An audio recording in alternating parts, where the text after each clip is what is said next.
Hi, my name is Paul Kofi Mante. So we discussed the subject matter, resilient family finances, this morning on the Effective Living series, and I'm here to give you a summary of the discussions we had. I think that if you want to build strong finances, whether at the individual level or family level, there are three things you need to be looking at. One, it's important to establish where you find yourself today so far as finances are concerned. And when I talk about where you find yourself today, you may have to go through the exercise of listing all your assets, looking at all your liabilities, and then asking yourself, if you have to pay off all your liabilities, what will be left of the assets? It's an important exercise you need to go through. I went through this in 2006, and you know what? I was surprised when I was done with the exercise, because the liabilities for me were higher than the assets. So it's important to know where you find yourself today. Then step number two, it's important to be clear where you want to find yourself in the long term so far as finances are concerned. And look, consider anything you think that is important to you, but there are 5 boxes I think you would have to be looking at in looking into the future. Box number 1 is old age retirement. Box number 2 is housing, a place to lay your head. Box number 3 is children's education if you have children. Box number 4 is giving back to society, very important. And box number 5 is what I call high life. You make money, you work hard, you chop some of the money, but plan for it.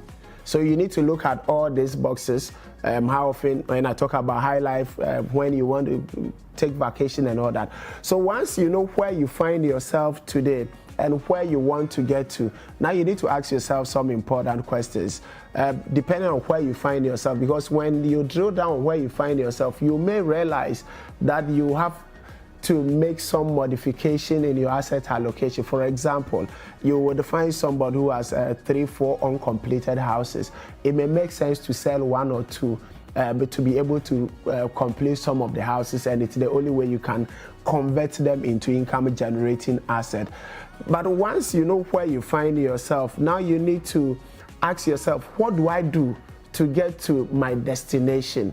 What do I do to get to my destination? And there are basically 2 things you need to do in there.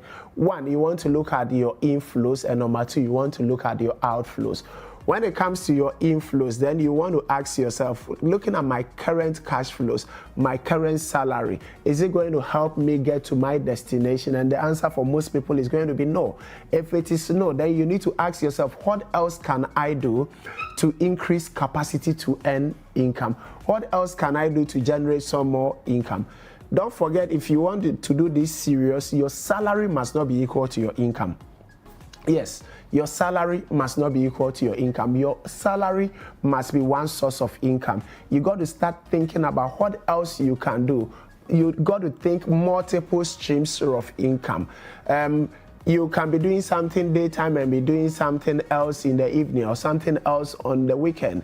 I was sharing on the show this morning about a doctor friend who has been following my teachings over the years, who is a medical doctor, but who is doing photography on the side. That brings you some decent income. I know a banker who is also a DJ. So he's a banker during the day, but he's a DJ at night. He's doing something else.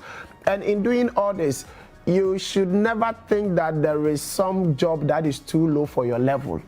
No, you should never think that. That's one of the biggest problems. We have categorized jobs into suit and tie is prestigious.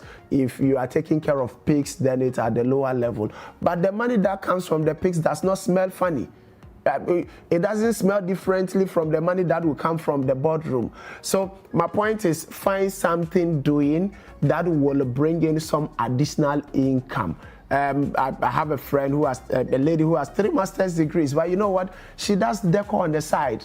She does rentals on the side. That is a side hustle that brings in some additional income. So look at the inflows and quickly think about how you can increase the inflows, because salary is a medicine for managing poverty. It does not cure it. you got to invest or you got to run some business on the side to cure it. So that is one leg of the inflows. Then the second leg will be the outflows. How do you reduce the money that is going out? Because when the money comes in and you keep spending, money comes in and you spend everything, we are not going anywhere. So we need to think about how we can cut down on the outflows. One is you need to look at your spending habit. Whenever you are spending money, you ask yourself, do I really need this? Drill down on your spending and ask yourself, what can you cut out? For example, there are a number of homes you find lights on during the day, the whole of the day. And that is money going down the drain. We had lunch the other day with friends. Somebody complained about electricity bill because he's paying $1,500 every month in a 4-bedroom house. We drill down, another person who live in a 5-bedroom was paying only $300. What is the difference? The guy who pays $1,500 has air conditioning in all the bedrooms, and his children cannot sleep without air conditioning. Whereas the guy who is paying $300 has air conditioning is only in the living room and the master bedroom. The children sleep under the fan. They also sleep at night. So you got to watch spending habit and cut down as much as possible. If you want to take this serious, there are rules of engagement. You cannot set your own rules. And one of the rules that need to apply to you is that you are not in competition with anybody. The grass may look green at the other side. It may be a carpet grass. You are not in competition with anybody.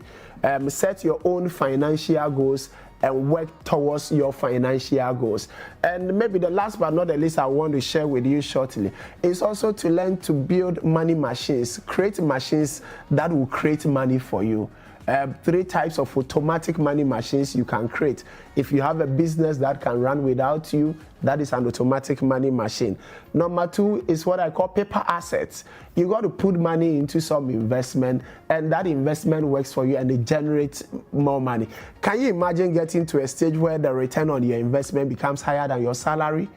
That is your money working for you. So buying simple things like treasury bills, mutual funds, unit trust, among other things, are paper assets. You invest in there, the money works and it generates more money.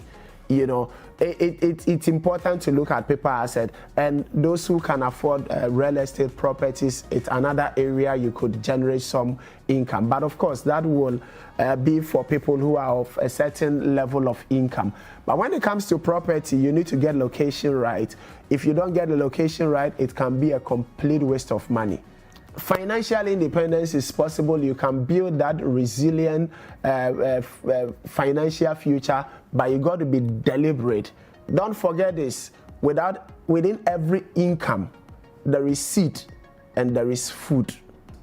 The food is for consumption, and the seed is for investment.